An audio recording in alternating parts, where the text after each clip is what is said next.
거짓 증거와 탐심. 그래서 10계명을 오늘도 2개의 10계명을 함께 나누려고 하는데, 제 9계명 내 이웃에 대하여 거짓 증거하지 말라. 제 10계명은 내 이웃의 집을 탐내지 말라. 공통적으로 나온 게 이웃이죠.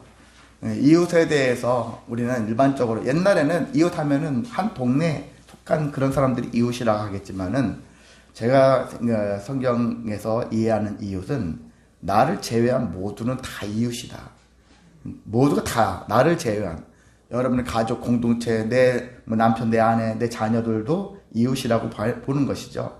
그리고 전혀 모르는 사람, 세계 속의 어떤 사람조차도 그 또한 나의 이웃이다라는 생각을 할 수가 있습니다. 그래서 성경에서 나오는 그냥 단순하게 내 근처에 사는 이웃, 그것이 아니라 나를 제외한 모두가 다 이웃이다라는 개념으로 우리 받아들이시기를 원합니다. 네, 그래서 우리가 일단 9계명부터, 제 9계명부터 말씀을 보도록 하겠습니다. 내 이웃에 대하여 거짓 증거하지 말라.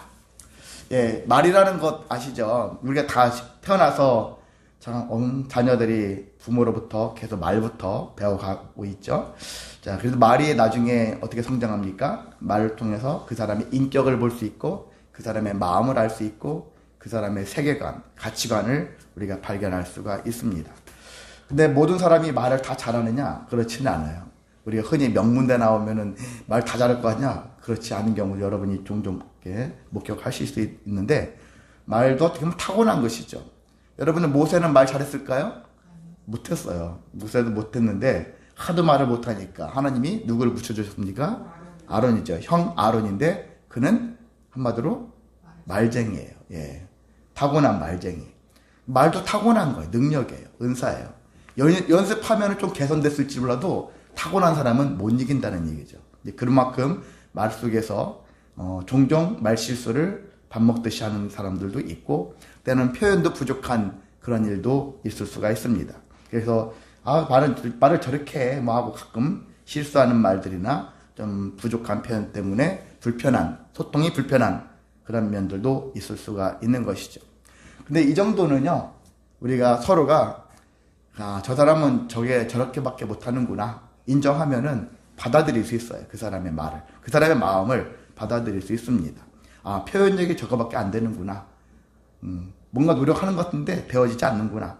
이렇게 알고서 받아들이면 되는 것이죠. 이해하거나 충분히 용납할 수 있다. 그 정도는. 근데 우리가 도무지 말 가운데 용납하지 못하는 게 있는데, 그게 거짓말이라는 것이죠. 이 거짓말인데, 거짓말도 여러 종류가 있죠. 어떤 거짓말이냐? 고의적으로 거짓말하는 것. 말 실수 같은 건 나도 모르게 쑥 나오는 그런 거 있잖아요. 고의적인 것이 아닌 것은 용납 가능한 거죠. 근데 고의성이 있는 거예요. 의도가 있는, 목적이 있는, 그래서 남을 속이기 위한 그런 마음을 가지고 하는 거짓말. 특히 중상모략이 있죠. 중상모략을 풀어서 얘기하면은 사람을 근거 없는 말이나 거짓된 말로 헐뜯고 해치는 행위를 중상모략이라고 한다. 그렇게 표현하고 있습니다. 근거 없는 말, 거짓된 꾀로 헐뜯고 해치는 일. 결과가 이렇게 되어진다는 얘기죠. 중상모략하는 일들이 여러분이 과거 여러 가지 지금까지 많은 사람들이 그런 부분들이 있고, 우리가 정치권들 보면 그런 부분들이 엄청 많은 것 같아요. 기업을 하는 사람들도 그렇고, 여러분이 정말 교회 문 밖에 나가면, 집 밖에 나가면 중상모략하는 사람들, 속이는 사람들이 너무나도 많다. 사기꾼들이 정말 많은 것이죠. 심지어는 제가 어떤 선배 목사님이 예전에 그런 얘기 했거든요. 그분은 목사님들을 많이 만나는 그런 어떤 기부를 관련된 일을 하다 보니까 많은 목사님들을 만났는데, 이런 표현은 좀 그렇겠지만 자기가 봤을 때 60% 이상이 목사님들이 사기성이 있다라는 거예요. 사기꾼 기질이 있다라는 거예요. 안타깝죠? 그리고 아무 목사님이나 여러분이 그냥 덥석덥석 속된 말로 물면 안 됩니다. 그래서 우리가 이러한 사람들 주변에, 심지어 종교를 불교도 마찬가지고 다른 종교성이 있는 사람들은 그 누구보다 그래도 그나마 선해야 되는데, 거기에 속한 사람조차도 이렇게 거짓, 중상모략 이런 부분들이 존재한다는 것입니다. 그래서 저도 예전에 어떤 여자 목사님이 있었는데, 우연찮게 알게 된 목사님인데, 가끔 옛날 카톡이 막 날라오는 거예요. 거기 날라오는 얘기는 자기가 교회에서 사역을 하는데, 교회에서 먼저 들어온 선배라는 나이도 어린 어떤 선배가 막 자기를 엄청 힘들게 해가지고 자기 힘들어 어떻겠다 막 저한테 하소연하던 그런 것들도 있더라고요. 그 사람 보면 자기가 진실하지 못하고 신실하지 못하고 거짓말을 담임 목사님한테 자기를 음해하는 말들을 하고 그런 짓을 한다 해가지고 저한테 좀 기도해달라 하는, 저보다 나이 더 먹은 그런 여자, 저보다 나이 늦게 된 목사님이지만은 그런 목사님도 있더라고요. 그렇게 주변에는 그런 부분들이 존재합니다. 근데 때로는 어떤 사람이 자기 죄를 감추기 위해서 과장하거나 때로는 축소하는 경우도 어떤 면에서는 거짓말이고 죄가 될 수도 있다는 얘기죠. 기질적으로 좀 과장하는 것은 납득이 되어지는 거예요. 저는 제 장례 사모님이 결혼해가지고 이렇게 말의 습관을 통해 딱 지켜봤을 때 과장하는 면들이 있거든요. 처음에는 제 입장에 제 기질에서는 과장도 거짓이야 그렇게 좀 제가 약간 몰아세웠는데, 지나고 나니까 제가 성격 관련된 어떤 심리 이런 것들을 이렇게 공부하고 하다 보니까 타고나면서 과장하는 그런 사람들이 있다라는 이 기질적으로. 근데 과장이 어떤 악의적인 게 아니라 그 사람의 고유의 그러한 기질적인 면이라면 이건 죄가 되지 않는다. 그 사람의 기질이니까. 그래서 그런 관점에서 보면은 과장, 축소하는 것은 저 사람이 고의성이 있다면은 죄가 될 수 있지만 그 사람의 기질적 특성이라면은 죄라고 물기가 어렵다는 얘기죠. 그런 관점으로 접근하는 것이죠. 근데 이렇게 거짓말 중에서 가장 큰 거짓말, 가장 위험한 거짓말은 무엇일까? 오늘 구계명처럼 거짓 증거하는 것이라는 얘기죠. 거짓 증거하는 것이 가장 큰 문제다. 가장 큰 거짓말이다. 라고 할 수 있는 것입니다. 자, 왜 그렇습니까? 그것을 우리가 일반적인 세상 사람들 사이에서 서로 관계하는 가운데 발생하는 문제도 크지만요, 제일 중요한 것은 오늘 여기서는 설교잖아요. 하나님 이야기를 하는 관점이 신앙적 관점이니까 그런 관점에서 놓고 본다면은 이 거짓 증거가 왜 문제가 되느냐, 가장 큰 거짓말이냐, 가장 큰 문제가 될 수 있는 이유는 진리이신 하나님을 대적하는 행위가 될 수 있기 때문이다. 하나님 하면 하나님은 진리가 되신다. 진리가 되시는 하나님을 대적하는 거라는 거예요. 그렇게 되어지면은 어떻게 대적하는 가운데 그 거짓 증거하는 사람은 어떤 삶을 살냐면요, 영적 어두움을 불러오는 사람이 되어지는 거예요. 주변 삶을 다 영적 어두움에 빠뜨릴 수 있는 그러한 삶을 살게 되어지고요. 하나님은 공의 하나님이다, 정의 하나님이다 라고 우리가 알고 있지 않습니까? 이 정의, 공의를 무너뜨려요. 그래서 공동체를 실제 인간 사이에 이 공동체를 무너뜨리는 역할을 할 수가 있다는 것입니다. 자, 예수님은 어떤 얘기 하셨냐면은 마태복음 15장 19, 20절에 보면은요, 이 거짓 증거, 마음에서 나오는 악한 생각, 그리고 살인, 간음, 음란, 도둑질, 비방, 그런 얘기 하시면서 그 사이에 거짓 증언 이것도 넣으셨거든요. 거짓 증언도 이게 악한 마음에서 나오는 것이다. 그런 얘기를 하고 있는 거예요. 그러면서 예수님이 뭐라 하십니까? 이런 것들이 사람을 더럽게 한다. 이렇게 말씀하고 있습니다. 자, 거짓 증거하면은, 그러면 거짓 증거한 사람은 행복할까? 그렇지 않다라는 것이죠. 예전에 이 토마스 왓슨이라는 어떤 분이 있는데, 거짓 중상모략하는 사람, 거짓 증거하는 사람은 결국은 한 번에 세 종류의 사람을 해친다. 그렇게 얘기를 했거든요. 첫 번째가 일단은 중상을 당하는 사람, 중상모략 당하는 사람이 그 사람을 해치고요. 그리고 그 얘기를 주변 사람들이 듣게 되어지죠. 그 중상모략 들으면서 막 삶의 혼란을 느끼고 상처가 생길 수 있어요. 저 사람 괜찮았던 사람 알고 있는데 이 사람이 저 사람 나쁜 사람이다 막 모략하고 해버리면 상처가 생기는 것이죠. 그런 되어지고 제일 마지막에는 중상모략하는 그 사람도 결과적으로 돌고 돌아서 나중에 그 영혼이 피폐해질 수 있는 길로 가기 때문에, 그 결과적으로 이렇게 거짓 증거하는 삶은 모두가 망하는 길이다 라고 할 수 있는 것입니다. 자, 그런데 우리가 돌아보면 왜 거짓 증거를 할까? 사람들은 왜 거짓 증거? 그냥 진실하게 솔직하게 하면 될 것인데 왜 거짓 증거할까? 거짓 증거하는 이유는 무엇일까 했었을 때 본질적으로 들어간다면은 마귀 때문에 그래요. 마귀. 요한복음 8장 44절에 보면은요, 마귀가 어떤 자로 나오냐면은, 거짓말쟁이며 거짓의 아비다. 그렇게 얘기를 하고 있습니다. 그래서 사람들이 진리를 떠나게 되어지면 곧 어디로 가냐? 마귀에게로 가는 거예요. 그래서 마귀가 아버지가 되는 거예요. 내 아버지가 어떤 사람이냐? 거짓말하는 자예요. 그리고 거짓말하는 자 밑에 있으면 그 자녀는 마찬가지죠. 거짓말하는 자가 되어지죠. 자식은 부모를 닮게 되어 있거든요. 제발 나 좀 닮지 마라. 제발 나를 닮아라. 뭐 그렇게 아무리 강조 안 해도 자식은 부모를 닮게 돼 있거든요. 그런 것처럼 진리를 떠난 자들은 마귀의 자녀가 되어지는데, 근데 마귀가 그럼 내 자녀니까 내 자녀를 잘 돌보아 주겠죠. 그렇지 않습니다. 내 자녀를 어떻게 이용하는 거예요. 어떻게? 왜? 자기의 욕심이 있거든요. 자기 욕구가 있거든요. 마귀에게 욕구가 있는데 그 욕구를 해결하기 위해서 내 자녀를, 마귀의 자녀들을 이용한다는 얘기죠. 제가 꾸며낸 얘기가 아니라 성경에 있는 얘기를 제가 풀어서 말씀드리는 거예요. 자기 욕심을 채우기 위해서 자기 자녀들에게 어떤 마음을 줍니까? 그 자녀들에게 탐욕의 마음을 주는 거예요. 그 두려움도 줘요. 누군가를 시기 질투하게 만들고, 잘 되는 꼴을 못 보게 만드는 것이죠. 남 잘 되는 것 도무지 못 보게 만들어서 어떻게 거짓말을 하게 만드는 것을 알 수가 있습니다. 성경에서 대표적인 두 사건이 있는데, 구약에서 보면은 열왕기상 21장에 아하방과 이세벨 있어요. 이 사람이 어느 날 포도원 보니까 어떤 포도원이 참 탐스러워요. 근데 그게 아봇이라는 사람이 것이었는데, 저 포도원을 빼앗기 위해서 거짓 증인을 세워가지고 결과적으로 목적을 이루었거든요. 이런 거짓 증인 세워가지고 자기 목적한 욕심을, 탐심을 이루었다는 것을 알 수 있고요. 그리고 신약에서는 예수님이 희생자예요. 대제사장들이나 어떤 공회, 거기서 사람들 예수님을 죽이기 위해서, 죽이기를 목적으로, 예수님을 죽이는 이유가 무엇일까요? 사람들 앞에서는 이 예수가 이 사회에 와가지고 이 사회를 혼란시킵니다. 어지럽히는 자입니다. 그렇게 사람들한테는 막 선동을 하는 거예요. 근데 그 안에 마음, 어떤 마음 때문에 예수를 죽이려고 했을까? 어떤 마음이죠? 성경에 나와 있는 건데요. 빌라도가 신문하다 보니까 알았잖아요.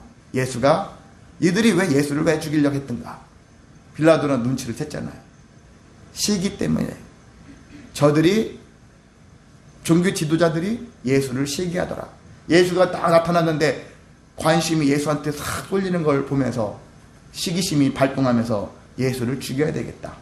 근데 사람들한테는 뭐라고 선동합니까? 이제가 나타나가지고 이 사회를 혼란시킨다고. 그렇게 얘기를 떠드는 것이죠. 사람들의 본심과 겉에 표현되는 것들이 달라요. 여러분도 오늘날 정치권이나 세상에 돌아가는 것들을 봤을 때 그냥 어떤 말들을 막 그냥 여과 없이 받아들이면 안 되고, 그들의 속마음이 뭔가를 발견할 줄도 알아야 되거든요. 그런 능력을 갖추시기를 원합니다. 안 그러면은 애매한 사람을 죽이는 거예요. 그런 면들이 우리 주변에 비일비재하게 일어나고 있습니다. 자, 악의적으로 거짓말을 지어내는 자, 그리고 그것을 거짓 증거로, 거짓 증인으로 세워가는 자들은 어떻게 되어지느냐?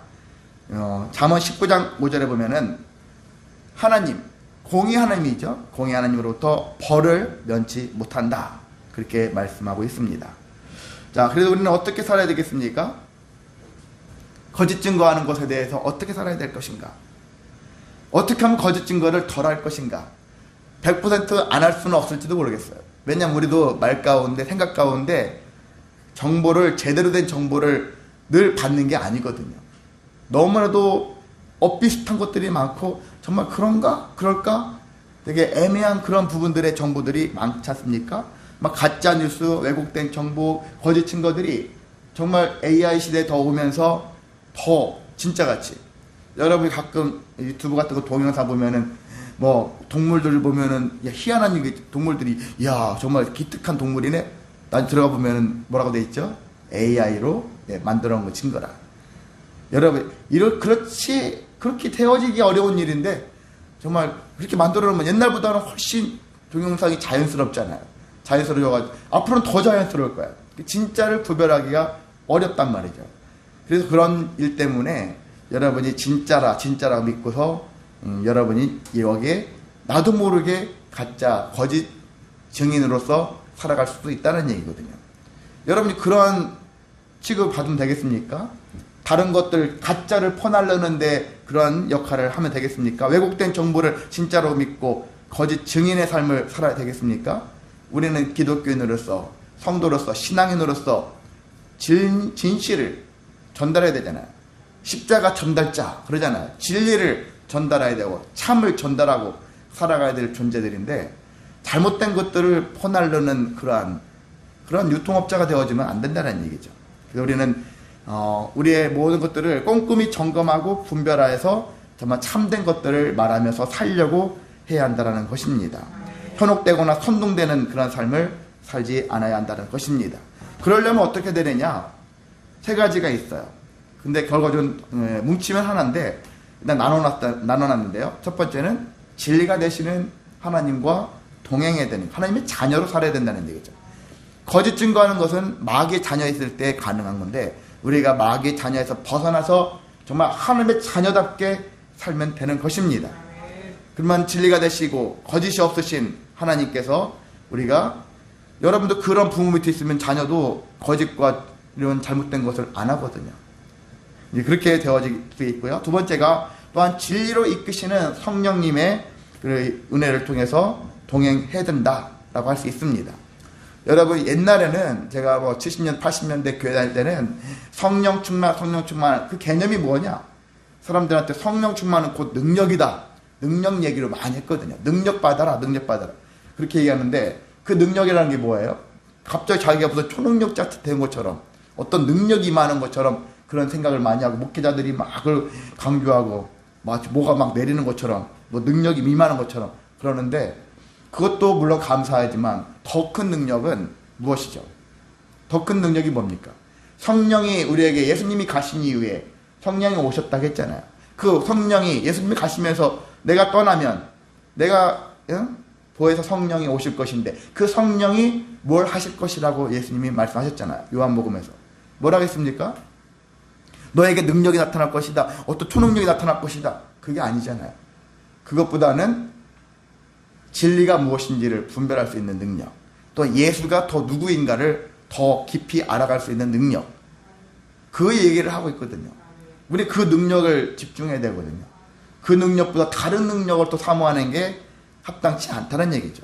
병 고치는 능력, 뭐 예언하는 능력, 이것도 귀한 능력인데요. 더 큰 능력은 우리가 말씀 속에서 예수를 더 발견하기에 합당한 능력을 갖는 거거든요. 구약을 봐도 거기서 예수를 발견할 수 있고, 정말 구약에서 예수님 얘기 안 나오잖아요. 예수 그리스도가 없잖아요. 그런데도 거기 구약에서도 예수가 보일 수 있는 능력, 이 말씀 속에서도 별것도 아닌 것 같은 평범한 말씀 같은데도 그 안에서도 예수를 통해서 우리가 예수를 발견할 수 있는 능력, 그걸 누가? 성령이 그렇게 하신다라는 것입니다. 그리고 가장 큰 능력이, 성령의 가장 큰 능력은 예수를 알게 한다. 하나님의 아들이신 예수가 누구인지를 깨닫게 한다는 거예요. 그 능력을 받아야 되는 것이죠. 그리고 여기 지구상에 있는 모든 성도들은 동일하게 그 능력을 사모해야 돼요. 그 능력을 저기 하찮게 여기고, 예수 대충 알잖아. 하나님이 보내셔가지고 십자가에 죽으셨고 부활하셔서, 이렇게 간단하게 아는 것이 아니라 삶 속에서, 여러분이 모든 삶 속에서 하나님이 이렇게까지 역사하시는구나 라는 것들을 알기 위해서는 그 예수를 알아야 되거든요. 근데 어떻게 합니까? 내 능력으로 아는 게 아니라 내 안에 계신 성령이, 예수가 바로 그런 분이야 라고 깨닫게 한다는 것입니다. 그 예수, 그래서 여러분이 성령과 동행하게 되어지면 예수를 깊이 알게 되어지고 진리가 무엇이구나 라는 것들을 깨닫게 되어지면서 거짓의 아비에서 벗어날 수 있다는 것입니다. 자, 세 번째는 예수님이죠.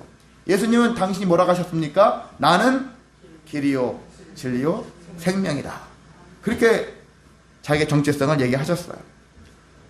그렇다면 뭐냐면은, 우리가 붙잡아야 될 분은 예수님밖에 없구나 라는 걸 얘기하는 거예요. 나의 길, 그리고 진리, 참된 것이 예수님이고, 내가 영생할 수 있는 생명을 가질 수 있는 삶이 예수다.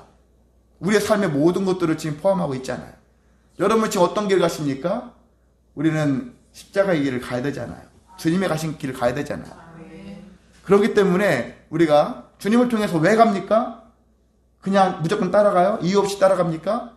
목회자가 끌고 가니까 막 끌려갑니까? 그게 아니라 우리는 삶이 변화되어지는 길로 가는 것입니다.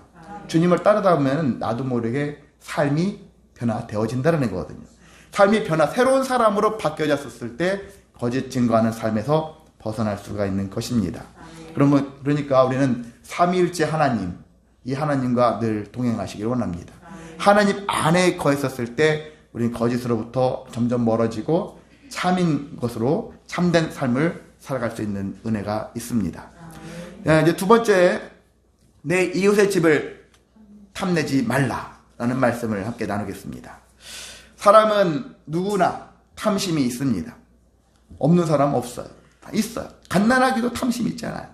엄마의 젖을 사모하잖아요. 탐하는 거죠. 사실 탐해야지만이 또 얻을 수가 있어요. 많이 탐하는 자일수록 그만큼 탐하는 거예요. 그래서 흔히 말해서 여러분이 돈을 많이 벌고 싶다. 돈을 탐하는 사람이 탐하지 않는 사람보다는 더 많이 버는 건 사실이에요. 목회자도 성도 숫자에 대해 탐하게 되어지면 탐하지 않는 사람보다 숫자가 더 많은 것도 맞아요. 그런 마음들이 있거든요. 그 탐심이라는 것, 그 탐심 그 자체가 우리는 일반적으로 생각하면 탐심은 나쁜 거야.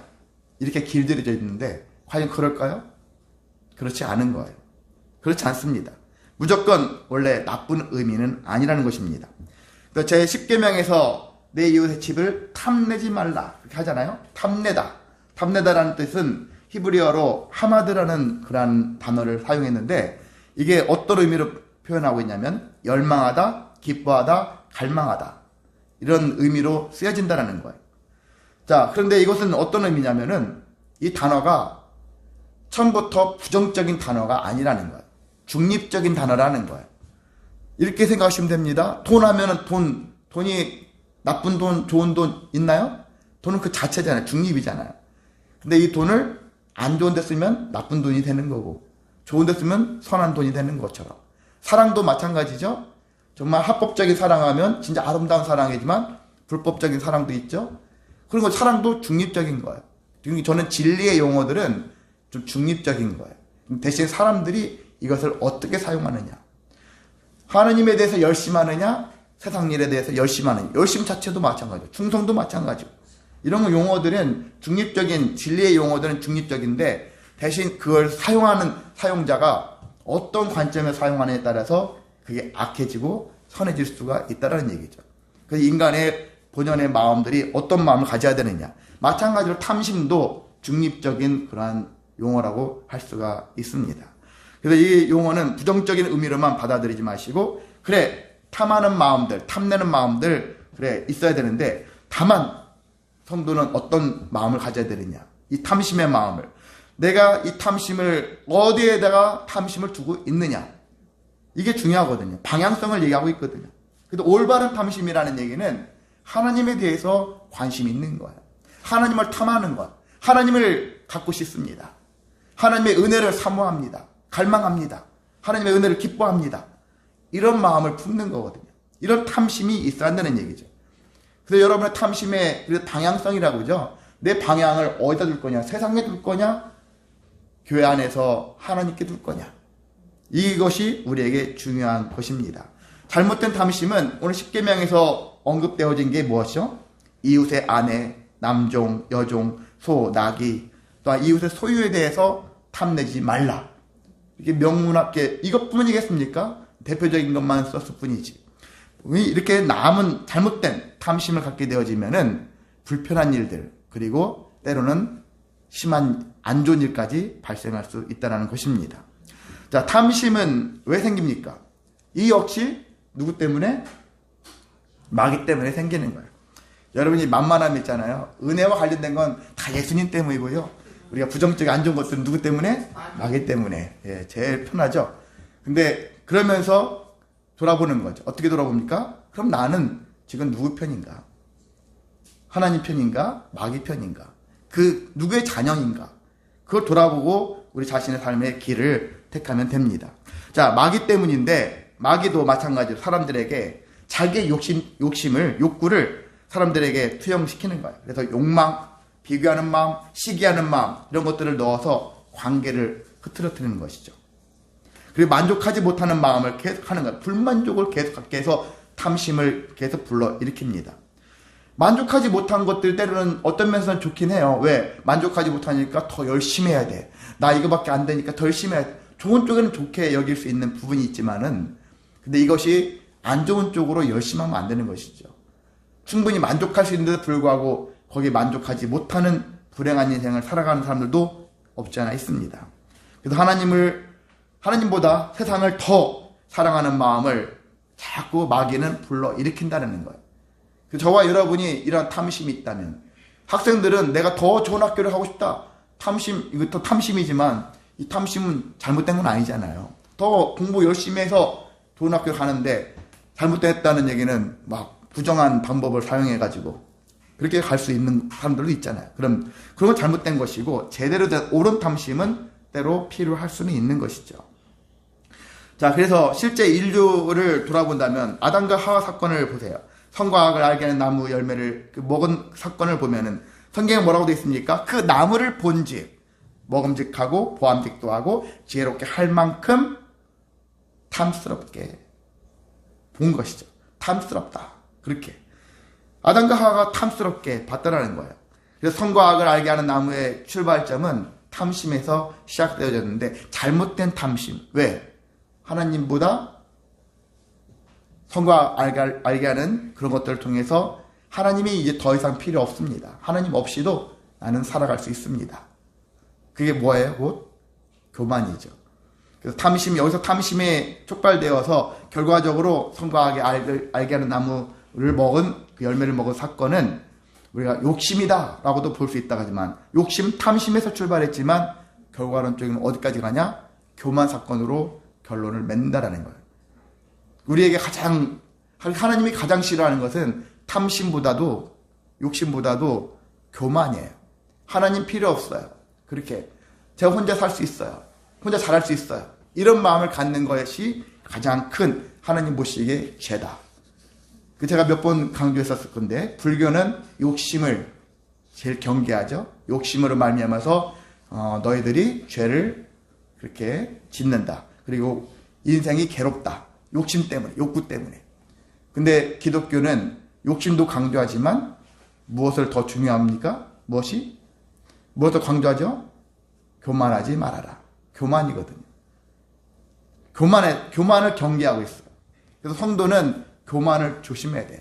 하나님 없어도 됩니다. 이런 마음을 품지 말아야 하는 것입니다.